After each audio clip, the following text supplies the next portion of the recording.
I would make a challenge, and the head of the table would say, you know, what's wrong? And I would say, this is wrong.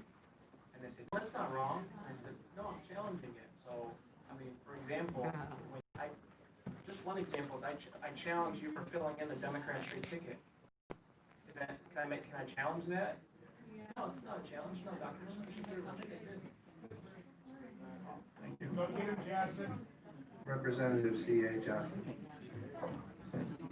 Thank you, Mr. Chair. I hope she will try to not put so much Mr. Chair, influence on please indulge. accent.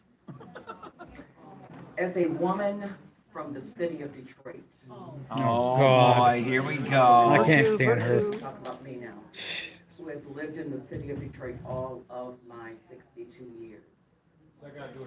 And having spoken with many, and by the way, thank you. Having Promising piece of crap. spoken with many people who worked the TCF, TFC. TCF, you Cobo dumbass. Hall, you moron. Jesus Christ. Cobo Hall. Doesn't even know our own fucking city. Idiot. I'll continue. Please repeat your question. I will. Doesn't even know the name of the building. So my Stupid. question She's lived there for really all her life. to She's a you, female? Mr. Chair, I mean, I'm gonna repeat it again. yeah. She People, looks like she has our sex change. guests are sharing information, just sharing and sharing and speaking. No one is under oath. The world is watching us right now, and I mean, listen the to the world basement is voice. watching right now. And there are one person after another Get off your who's soapbox. testifying or who's making allegations, because that's exactly what they are. Allegations Oh my of God. of Shut up. wrongdoing in the city of Detroit. I wonder, and I'm gonna ask you the question, This is Lansing, that city, Detroit. did you see any cameras at the TCF Center? All right, so, Representative, I just want to remind you, I think it was the purpose of today's hearing, to hear from people across Michigan who witnessed things at the TCF Center. That's why hey, we're here. well, you know, here, and I'm not gonna Yeah, shut up. This isn't Detroit. time, and I see no Detroiters. There is one Detroiter. Stop that. They just heard us. There is one Detroiter, but I have many emails, since there is no one who you have in this room to represent Detroiters, except a couple of us in this room. I have emails from Detroiters. We've taken, what, 2 hours? What's your point? See, she thinks that Detroit's exclusively black, and it isn't. 80% black. Or... We'll have more hearings. Today, we've invited Mr. Giuliani, and Mr. Giuliani has brought forward witnesses that he says have firsthand knowledge of fraud. That's what we are doing today. And if we want to find out if, Please let me finish. yes. All right, so Yeah, if you shut want up. to do other hearings, we're doing more hearings. But today, we're here to hear from these people. So do you have a question? Yes. No, I have some concerns. Then many shut up. concerns, and I wanted Then to share shut with up. you Out of order. what the Out of order. Shut her up. Shut her up. I'll go over and Get some drag her duct ass. tape and put it over her mouth. I'm about to go across the damn point hall. of order is to have them under oath. You're out of Oh order. my As I gosh. said, this is something that is not done here in this state. It's really only. It may this not is be not done a under the court. state, but This is you're not a allowing court. people to come in here and lie, and I know they're lying. Nobody's lying, you stupid. Oh my God. I've been knowing you, that you're out of order, and we're gonna move on. She's trying to intimidate. Why is she allowed to? Why is she being allowed to intimidate? Where's the sergeant of arms? Standing right there. Arrest her. Has sworn an affidavit as to all these facts. So, Representative, please, I gave you That some was. room there, but we're gonna move on. Who said That that? was Trump. Oh, he's in on. And I will still repeat the exact same thing I watched. And you know what? I also want to say one thing. If it is a lie, it may change because a liar has to have a lot of memory power.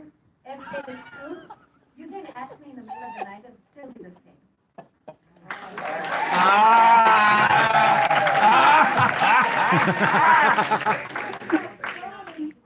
Thank you, Mr. Chairman. I appreciate it very much. Audience members, we're not going to be able to get to the end of this if we continue with interruptions. So I would ask a little bit more patience with us. I have two questions, as we have two witnesses. If that's okay, Mr. Chairman. If there are relevant questions, I will let you proceed. If they're not relevant, Mr. Chairman, please rule me out of order. I would appreciate it. Question number one, as I heard from, could you say your name again? Prima Kolanagi ready. Thank you. You want to try that? I'm gonna try it once. I'm not gonna try it twice. I got a bad memory. I heard that there are sequential ballots from one street called Gotham Street that have no dates. Approximately how many would you say? Each box would have 50 ballots. There were about two, three boxes there. I was already tired because we have no chairs. So I took down, after 20, 25 names, there's no point because you can see what's going on. So I immediately wrote down all these details, gave a sworn affidavit to Election Integrity Fund. And I said, this is what I witnessed, these are the names, these are the ballot numbers. And this is, not the address, but then I told them that if Goddard Street is something that just stood out, because you can see it on a highway, so I know that name. I'm like, I don't even know what's happening, and we were told not to challenge anything at that point, because they said this entire process needs to be challenged, so don't challenge, try to stay in, try not to get kicked out. So that's what I was doing. Very helpful, thank you. Andrew, approximately how many duplicate ballots did you see in general? And then, if you could, approximately how many of those duplicate ballots, and these are your words, not mine, do you believe were stolen or taken off of the table and brought to places that you believe they shouldn't have been brought to? So, as my responsibility to stand in the center of the room by the duplicate table, an employee would come up and need a duplicate ballot, right? For example, just to claim his term, let's say there's a coffee stain on the ballot, right? Which none of these ballots had any real issues, from as far as I know, they're all tabulator issues. But they would come grab a ballot, and my responsibility was to follow them to their table, to be the challenger, to observe over it. So there would be me, there would be the workers, and there would be a Democrat challenger, and we would observe over it. Throughout the entire time I volunteered, I would say between 2 dozen to 3 dozen. And there were times where we had people stationed around the room. And so if there was someone who was stationed, like a Michigan GOP volunteer, right, was in a specific area, I would tell that employee, hey, watch over this duplicate ballot because I need to run back to the center of the room in case someone steals more ballots again. So they would do that. If no one was there, then I would watch over it. And I watched over maybe 2 to 3 dozen throughout the whole night. So that's the first part of the question. The duplicate theft started at the beginning of the night.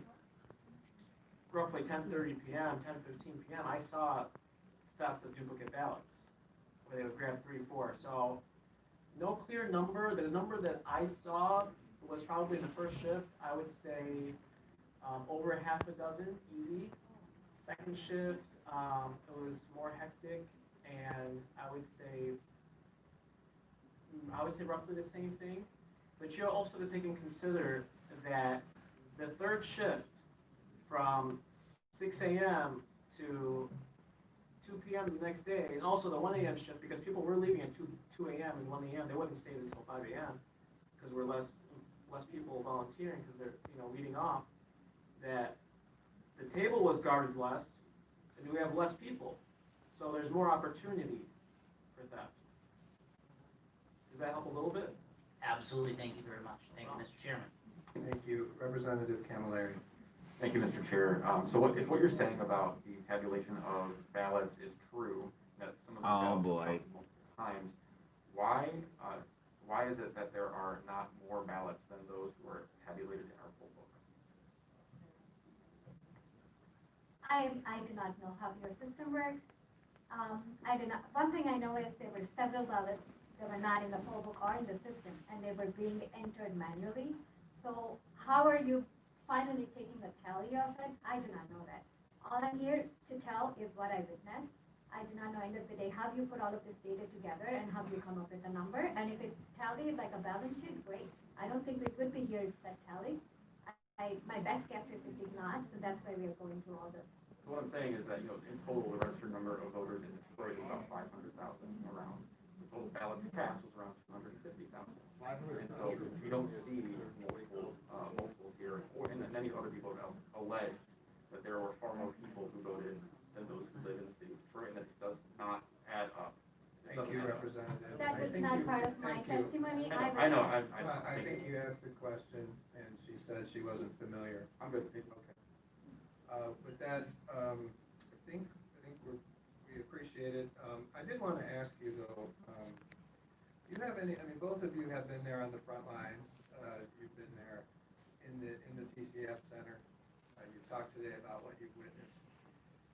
Do you have any suggestions for us as legislators on policies or things that we should look at in terms of how do we prevent some of these things from happening to people like you again in the future? Have you put any thought into that? Like if you were to see new laws or things that need to be looked at in terms of preventing in the next election some of these things from happening in the TCS Center? I will give you my perspective as being an outsider. I come from a country where a lot of things go wrong. Our countries are known for corruption. But when it comes to elections, there is, from what I've seen here to what we used to do back in India, it is a lot more organized now because we have an identification system. And the fact that now, as the other representative said, that you can actually show up and vote without an ID, it's shocking. How can you allow that to happen? Yes.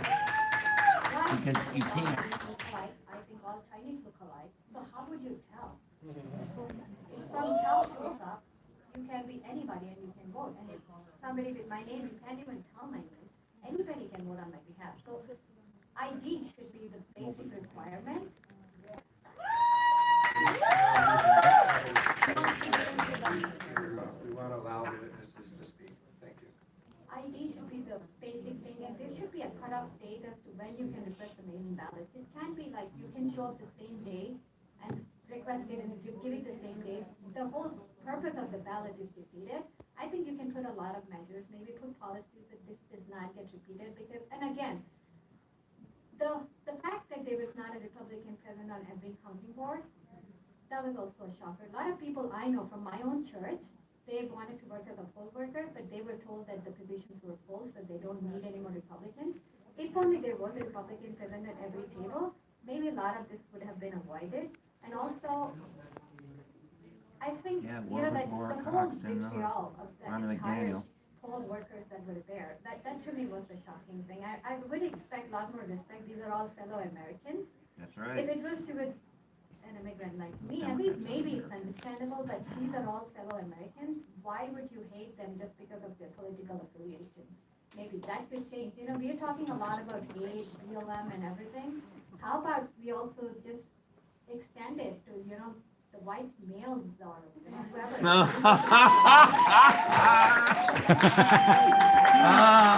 Yeah. You want to answer the question? Do you have any suggestions for us? Simply, you just can't let it happen. The way we do it is up to you, and that can change. You have to think about if law changes over time, it's going to continue changing for the next thousands of years, but we simply can't let this happen, because if we don't let this happen, then reality will change for the next thousands of years. So I would suggest maybe better enforcement immediately after the election, because clearly we're now heading into December. we don't wanna cut it this close. We need, in the short term, you know, a body that can say, the day after the election, or 2 days after the election, oh, you know, there's 20,000 dead voters, wipe them out immediately. This should be apolitical, not political. They're just clearly dead. You know, have the database enforced. Why are dead voters still nowadays? They're certified now. And I'm not trying to make a political statement, but we certified that knowingly. Thank you. Well, I know you both are very brave coming here today, and you know, I understand it's shocking the things that you've said today about what you witnessed at the TCF Center. So thank you both for your testimony. We appreciate it. And now, Mr. Giuliani, I think we'll move on to the Colonel here. It's all right. So Colonel Phil Waldron Yes. is here. Minion. Please, when you're ready, Mr. Waldron, can you explain why you're here, what your background is, your expertise, and when you're ready, please begin. Mr. Chairman, ladies and gentlemen, I'm here to look at some statistical analysis.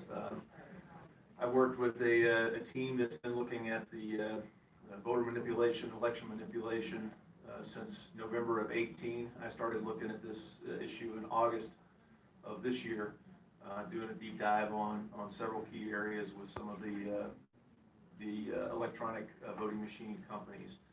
And we started looking at some of the vulnerabilities that have been mentioned on the floor of the U.S. Congress and Senate that have been widely published in, publicly available documentaries. So we began looking at the problems immediately after the election, doing analysis on anomalies in the data. And then we also looked at, did some forensics on a couple of locations up in northern Michigan, in Central Lake Township and Antrim, and